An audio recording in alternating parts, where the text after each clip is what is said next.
Fala aí, galera do sexto ano, galerinha do sexto ano, aqui é o professor Carlos. Então, a gente vai falar de uma matéria hoje que se chama, Introdução ao Estudo da História ou Aprendendo a Estudar História. Essa é sempre a primeira matéria nas minhas turmas de sexto ano, via de regra. Então, pessoal, nós já vimos isso em sala de aula, né? O que acontece? A questão da história é interessante. Por que nós estudamos história? Tudo isso eu já coloquei naquele primeiro vídeo introdutório. A questão agora é o que é história.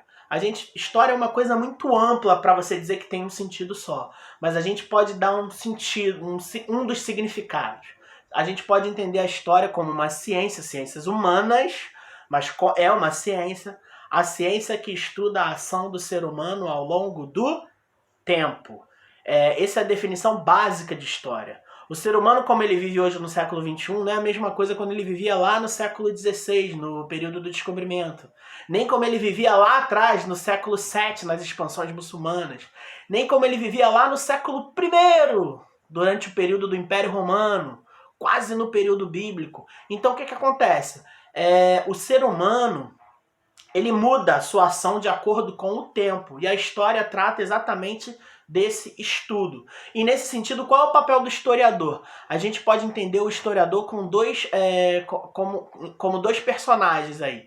Você tem o historiador, todo aquele que estuda a história, e você tem aquele que é o bacharel ou o licenciado em história, por exemplo, que é o meu caso, que é o pesquisador, que investiga, que vai mais a fundo, né, na questão do estudo histórico. Às vezes, a gente muitas vezes pergunta, mas como é que a gente sabia lá o que aconteceu em 1500? A carta de Pero Vaz de Caminha foi o primeiro documento escrito. Como é que a gente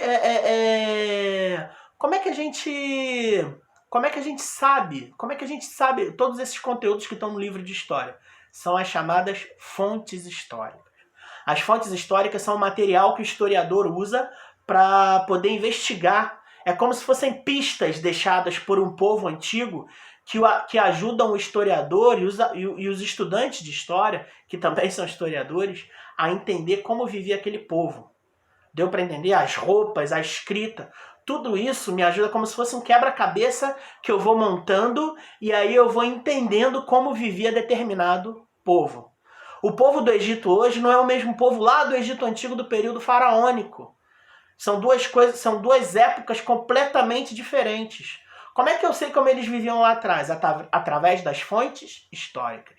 Fontes históricas podem ser materiais ou imateriais. Fontes materiais são aquelas palpáveis que a gente pode tocar. Elas se destacam entre fontes escritas e fontes visuais. As fontes materiais escritas são livros, revistas, jornais, blog você pode contar também, cartas, certidão de nascimento, tudo que for escrito, deixado por uma sociedade que me ajude a entender como era a vida dela, é uma fonte histórica escrita. E fonte histórica visual? Qualquer imagem, pinturas, quadrinhos, cartões postais também são fontes visuais. Até pinturas nas paredes servem. As pinturas das cavernas são as principais fontes históricas para a gente entender como viviam os povos da pré-história, que inclusive é o nosso vídeo 2 que a gente vai fazer. Então a fonte histórica tem essa importância. E a fonte imaterial é aquela fonte que eu não posso tocar, não é palpável. Por exemplo, lendas, mitos, contos, histórias, experiências de vida passada de geração em geração, uma cultura indígena, músicas, a capoeira, por exemplo, seria na verdade até não só uma fonte histórica, mas é também um patrimônio cultural que a gente vai falar mais à frente. Então a fonte histórica é isso, são pistas deixadas por um povo que me ajudam a entender a sua história. Então, a gente tem também a questão do tempo, isso é muito interessante. Como se contava o tempo antigamente? A gente se contava o tempo pelo sol e pela lua, dia e noite. Isso os povos bem antigos, da pré-história.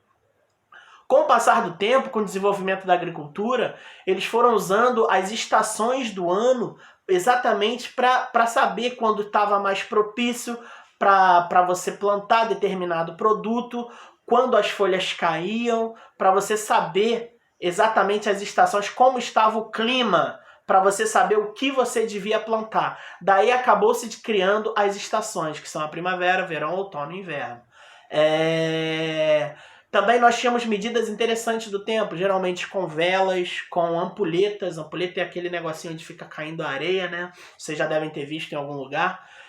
Nós temos também o relógio de sol. Pouca gente fala, mas existia um outro tipo de relógio que era o relógio d'água. Parece loucura, mas existia. Então eram maneiras rudimentares de se contar o tempo.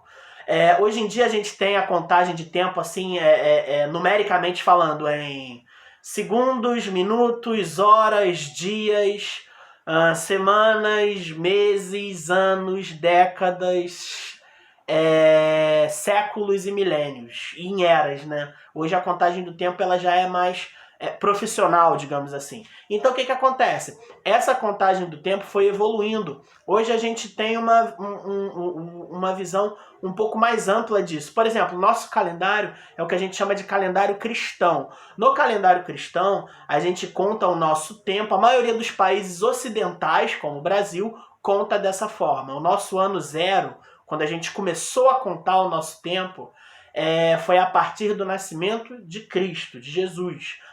Aproximadamente 2020 anos atrás. Isso não tem nada a ver com a questão religiosa. Foi a data escolhida para se contar o tempo. Aqui no Brasil e na maioria dos países ocidentais, França, Inglaterra, Holanda, Estados Unidos, Argentina, todos os países da América praticamente usam o calendário cristão. Só que nem todos os povos. China e Israel, por exemplo, eles contam muito antes do nascimento de Jesus. É por isso que a gente tem essa divisão histórica. AC e DC. China e Israel são países, são nações que surgiram antes, antes do nascimento de Cristo. E nós temos calendários que vieram depois. Por exemplo, os muçulmanos, eles contam o seu calendário a partir do ano de 622 do nosso calendário. Jesus nasceu no ano zero, a gente começou a contar. 622 anos depois, os muçulmanos criaram o seu calendário. Eu sei que parece meio confuso, mas eu lembro que a gente viu isso na aula, então com o tempo a gente vai entender. Se você tiver alguma dúvida, coloque aqui. Na parte 2 a gente vai falar um pouquinho sobre pré-história. Um abraço e boa noite.